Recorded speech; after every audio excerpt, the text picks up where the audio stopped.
Ultra वजीटो की पिछली video में वजीटो गोकू को बुरी तरह हरा देता है, लेकिन गोकू और वजीटा दोनों न्यू फॉर्म्स पा लेते हैं। वहीं जीरन और हिट वजीटो का इंतजार कर रहे होते हैं। ये मांगा कॉल मी आज बनाई है। पूरी मांगा देखते हैं उस चैनल पर जाओ। मेरे दूसरे चैनल को सब्सक्राइब करना मत भूलना, लिंक डिस्क्रिप्शन में है। इस वीडियो को लाइक कर दो, मेरे चैनल को सब्सक्राइब कर दो। So let's go. हाँ, तो हमारी स्टोरी वहीं से कंटिन्यू होती है जब जीरन और हिट अपना हाथ ऊपर करके खड़े होते हैं। और कोई बाहर निकल रहा होता है और हिट की एनर्जी बॉल गायब हो जाती है और वो सोचता है कितनी अजीब टाइमिंग है। क्या उस गॉड किलर को हमारे बारे में पता चल गया है? कोई सरप्राइज नहीं है और हमें किसी का पैर दिखता है। इंतजार करवाने के लिए माफ कर देना। पर वो और कोई नहीं बल्कि फ्रीजा होता है, जिसने एक न्यू फॉर्म अचीव कर ली है। क्या? जिसको देखकर मकोटो शॉक हो जाता है और बोलता है तुम गॉड किलर नहीं हो। तुम हो कौन? अजीब से कीड़े, तुम खुद एक डीमन लग रहे हो। ओ, जिसको सुनकर फ्रीजा जवाब देता है ओ, तो तुम्हें भी मेरी डीमन पावर नजर आ रही है। अच्छा है, क्योंकि मैं ही हूँ लूसिफ की पावर का सक्सेसर। पर अगर तुम्हें मेरा नाम नहीं पता तो मुझे डर है कि ये तुम्हारी जिंदगी की सबसे बड़ी गलती होगी। तुम लोगों को अच्छे से याद रखना चाहिए, खासकर तुम जीरन द ग्रे। हाँ? पर मकोटो ये सुनकर सोचता है क्या इस चीज ने अपने आप को लूसिफ का सक्सेसर बोला? वो क्या बकवास कर रहा है? इस मॉर्टल को एक ग्रेट डीमन के बारे में कैसे पता हो सकता है? ऐसा लग रहा है कि मैंने इसको कहीं देखा हुआ है, पर कैसे? क्या? अचानक से जीरन को एक शॉक लगता है और उसे फ्रीजा की मेमोरीज वापस आने लग जाती हैं और वो बोलता है फ्रीजा, मैं तुम्हें जानता हूं। लेकिन मकोटो बोलता है इस गेंडे पर मेरा कंट्रोल हट रहा है, उसकी असली शक्ति बाहर आ रही है। लगता है दो मॉर्टल्स के होने के बाद मेरा कंट्रोल कमजोर हो रहा है। तभी जीरन अपना हाथ पीछे करके बोलता है हमारा ये शूटर यूनियन किसी काम का नहीं है, मैं इसको अभी खत्म कर देता हूं। तभी वो फ्रीजा की तरफ चार्ज कर देता है। अरे, ऐसा लग रहा है कि ये कोई देजावू हो। हाँ? लेकिन जब जीरन उसे पंच करता है, फ्रीजा अपनी फिंगर से ही उसे रोक लेता है और फ्रॉस्ट डीमन बोलता है वो क्या था जीरन? क्या तुम मजाक कर रहे थे? वार्म अप बंद करो, मैंने पहले ही कर लिया है। क्या? पर ये देखकर जीरन डर जाता है और वो चिल्लाता है क्या? कैसा जादू है ये? किसी तरह की फोर्स फील्ड? वो एक खतरनाक पंच था। ये बॉडी क्या ये काम करना बंद कर रही है? ये नहीं हो सकता। और हिट भी इसको देखकर शॉक में बोलता है ये बॉडी बिल्कुल फ्रेश है, हमारे पावर लेवल में कोई बदलाव नहीं आए हैं। मैं महसूस कर सकता हूँ ये कौन और कैसा क्रिएचर है। वहीं जीरन बार बार फ्रीजा को अटैक करता रहता है। वहीं हिट ये देखकर सोचता है मुझे नहीं पता कि वो कौन है, पर बड़ा वाला उसको नहीं हरा सकता। शायद इन टाइमिंग्स को टेस्ट करने का टाइम आ चुका है और कैसे ये असैसिन उन्हें यूज करता था। और इसी तरह हिट तैयार होता है और टाइम फ्रीज। अचानक से सब कुछ फ्रीज हो जाता है। और फ्रीजा ये नोटिस करके बोलता है अब ये क्या है? मेरी बॉडी नहीं हिल रही। कितना अजीब है, मेरे प्लेनेट का फ्रीजिंग टेम्परेचर भी मुझे फ्रीज नहीं कर पाता था, तो ये कोई दूसरी टेक्निक होगी। हाँ? और हिट जीरन के पास पहुंच जाता है, जिसके बाद दोनों एक साथ फ्रीजा पर चार्ज कर देते हैं। बेवकूफ़ो, मैंने बोला था लॉर्ड फ्रीजा को ना जानना तुम्हारी सबसे बड़ी गलती होगी।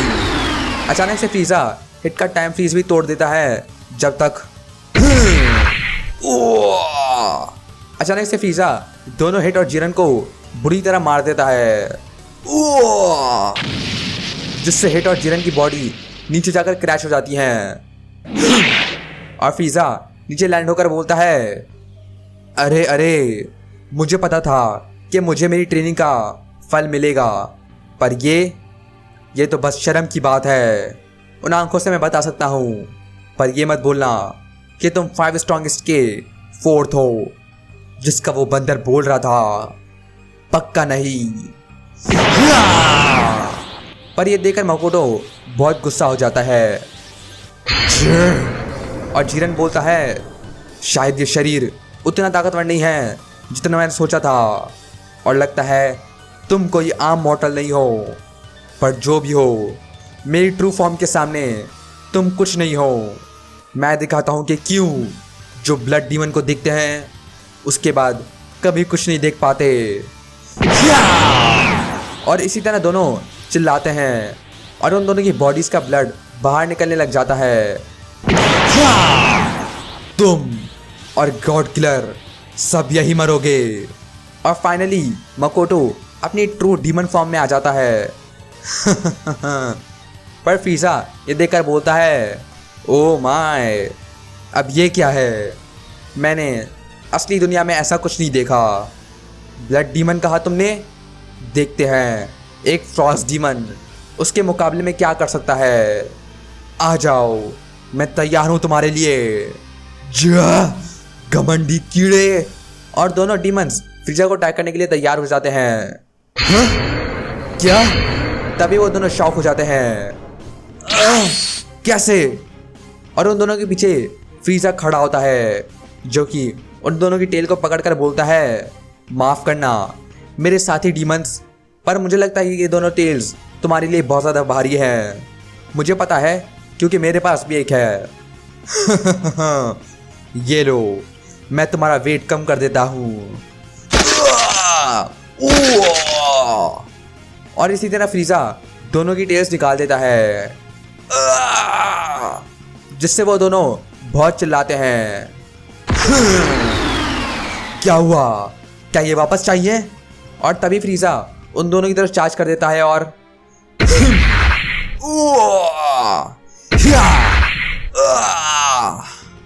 इसी तरह ब्लैक फ्रीजा उन्हें उनकी टेल से ही अटैक कर देता है।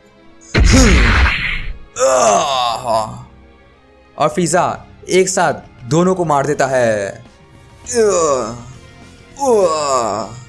और वो दोनों नीचे गिर जाते हैं। वहीं फ्रॉस्ट डीमन इसको देखकर बोलता है, देखा, मैं बोल रहा था वो टेल्स भारी हैं। तभी फ्रीजा एक बीम चार्ज करने लगता है और बोलता है, 4th हो या नहीं, जो भी तुम हो, बिल्कुल कचरा हो। अगर उस मंकी को पावर चाहिए तो तुम्हारा यहाँ होना ज़रूरी नहीं होगा। मुझे पक्का यकीन है कि तुम्हारे जाने से वो मुझे कुछ नहीं बोलेगा। पर अचानक से कोई फ्रीजा पर हाथ रख देता है। तुम? और वहाँ गोकू खड़ा होता है और बोलता है, तुम कुछ ज़्यादा ही दूर जा रहे हो फ्रीजा। तुम्हें प्लान का पता है और तुम्हें यहाँ कुछ नहीं करना होगा। वेजिटो डिसाइड करेगा इसको मारना है या नहीं, समझे? पर फ्रीजा ये सुनकर बोलता है, ध्यान से, तुम इस तरह मुझ पर हाथ नहीं रख सकते। लगता है तुम इस तरह इसलिए बात कर रहे हो क्योंकि तुम्हें पता नहीं मैं क्या बन चुका हूँ। और गोकू अपना हाथ हटा लेता है। तभी फ्रीजा बोलता है, ठीक है, जैसा तुम चाहो सन गोकू। इन वीकलिंग्स की एनर्जी जितना चाहे ले लो, क्योंकि उससे कोई फर्क नहीं आएगा मेरे लेवल पर पहुंचने के लिए। वही ब्लड डीमन हिट ये देख रहा होता है और बोलता है, कौन? ये कौन है? और ये उसकी बात क्यों मान रहा है? क्या वो उससे भी ज़्यादा स्ट्रांग है? देखकर नहीं लगता, पर अगर ऐसा है तो वो मेरे लिए एक अच्छा होस्ट बन सकता है, ताकि मैं उस फ्रॉस्ट डीमन को सबक सिखाऊं कि तुम एक गॉड के साथ पंगा नहीं लेते। तभी मकोटो का ब्लड उठने लगता है। वहीं गोकू फ्रीजा को देख रहा होता है। तभी मकोटो का ब्लड उसके पास आता है और उस पर चढ़ने की कोशिश करता है और बिल्कुल गोकू की आंखें के सामने आ जाता है। हाँ? क्या? पर अचानक से गोकू इंस्टिंक्टिवली अपनी सेराफिम आइज एक्टिवेट कर देता है। तभी मकोटो जल जाता है। वहीं गोकू बोलता है, अच्छी कोशिश थी। अगर तुम्हें बताना हो तो मैं पहले ही किसी फ्यूजन का पार्ट हूँ। वही मकोटो दर्द में होता है और वो खड़े होकर बोलता है, तुम्हें मैं। वही मकोटो बस सोच रहा होता है, मुझे यकीन नहीं हो रहा। पहले एक डीमन निकला वहां से, अब एक मॉर्टल जो सेराफिम जैसी डिवाइन टेक्निक यूज कर सकता है। उसने डिवाइन स्माइट यूज किया बिना कुछ बोले। पर कैसे? ऐसी टेक्निक्स सिर्फ डाई की टीचिंग से ही सीखी जा सकती हैं। एंजल्स भी उसे इस्तेमाल नहीं कर सकते थे, पर ये मॉर्टल कर सकता है। कुछ ना कुछ गड़बड़ लग रही है। मैं पहले लकी था, पर लगता है मेरा टाइम ख़त्म होने वाला है। यहाँ और कोई होस्ट भी नहीं है। पर अगर मैं मरने वाला हूँ तो अपनी फुल डीमन पावर अनलीश करके मरूंगा। मैं ज़्यादा नहीं लड़ पाऊंगा, पर तब भी मेरी गलतियों को माफ़ कर दिया जाएगा। पर कम से कम इन मॉर्टल्स के हाथों से मरने से अच्छा ही है। तभी मकोटो अपनी पावर बढ़ाने लगता है जब तक मैंने पहले बोला था, जो ब्लड डीमन को देखते हैं वो और कुछ नहीं देख पाते। तभी मकोटो अपनी फाइनल फॉर्म में आ जाता है। वहीं गोकू और फ्रीजा ये देख रहे होते हैं। वहीं गोकू ये देख रहा होता है, तुम पहले मरोगे फ्रॉस्ट डीमन। और मकोटो सीधा फ्रीजा पर चार्ज कर देता है। सब मुझे पसंद क्यों नहीं करते, मैं ये बात समझ नहीं पा रहा। वहीं फ्रीजा बस स्माइल कर रहा होता है, मैं तुम्हारे चेहरे से सारा घमंड उतार दूंगा। वहीं मकोटो आता रहता है जब तक गोकू उसके बीच में आ जाता है। तुम फिर से? वहीं फ्रीजा ये देखकर बोलता है, माफ़ करना दोस्त, पर लगता है हमारा खेल ख़त्म हो चुका है। और लगता है ये मंकी कुछ भी शेयर नहीं करना चाहता। शायद अगर तुम उसको मार दो तो मैं तुमसे फिर से लड़ लूँगा। वहीं गोकू फाइटिंग स्टांस में आकर बोलता है, तुमने मेरे दोस्तों का शरीर छीन लिया, उन्हें पुतलियों की तरह इस्तेमाल किया और मरने के लिए छोड़ दिया। तुम्हारी लड़ाई अब मुझसे है और मैं तुम्हें माफ़ नहीं करूँगा। दोस्त, तुम उन कमज़ोरों को दोस्त बोलते हो, उनमें से तुम्हें एक मारना चाहता था। तभी मकोटो गोकू पर चार्ज कर देता है और गोकू बोलता है, दोस्तों में छोटी लड़ाई होती रहती हैं, पर उसके बीच में तुम्हें आने की ज़रूरत नहीं है। गोकू आसानी से मकोटो को डॉज कर लेता है। सीधे रहो, पर मकोटो मारते ही जाता है। और गोकू अपना हाथ पीछे करता है और गोकू अपने हाथ से एक शॉकवेव से ही मकोटो को दूर फेंक देता है, जिससे मकोटो दूर जाने लगता है। वहीं गोकू अपनी उंगलियां किसी चीज़ के लिए तैयार कर रहा होता है। क्यों? मैं रुक क्यों नहीं रहा? वहीं मकोटो अपने आप को रोक भी नहीं पा रहा होता। रुको, ये क्या है? पर अचानक से मकोटो कुछ देखता है। क्या? और उसके सामने एक डीमन आ जाता है। ये कहाँ से आ गया? और मकोटो उस ड्रैगन को देखकर डर जाता है। वहीं गोकू चिल्लाता है, ड्रैगन स्माइट, जिससे मकोटो चिल्लाने के अलावा और कुछ नहीं कर पाता। अचानक से वो ड्रैगन चमकने लगता है और वहाँ एक बहुत बड़ा ब्लास्ट होता है। वहीं फ्रीजा ये देखकर सोचता है, अरे इससे मुझे भी कुछ याद आ गया, पर उधर मैं सरवाइव नहीं कर पाता। पर अब वहीं मकोटो की बॉडी नीचे क्रैश हो जाती है और मकोटो बुरी हालत में नीचे गिरा होता है। वहीं गोकू मकोटो की तरफ आने लगता है और अपना हाथ ऊपर करके बोलता है, तुमने पहले ही काफ़ी कुछ ख़त्म कर दिया है। मैंने अपने लास्ट अटैक से तुम्हें मारा नहीं, पर तुम मरोगे नहीं जब तक वेजिटो यहाँ नहीं आ जाता। तब तक हम वेट करेंगे। ये लो, मेरी एनर्जी ले लो। पर जब गोकू एनर्जी चार्ज करता है तभी उसे कुछ सेंस होता है। जब एक लाइट बीम सीधा मकोटो की बीच में स्ट्राइक होती है और गोकू इंस्टिंक्टली पीछे हो जाता है। और वो एक ब्लेड होता है जो मकोटो के बीच में घुस चुका होता है। क्या? वहीं गोकू सोच रहा होता है, यहाँ पर क्या हुआ? मैं उसको सेंस नहीं कर पाया। आखिर तक वो बहुत तेज था।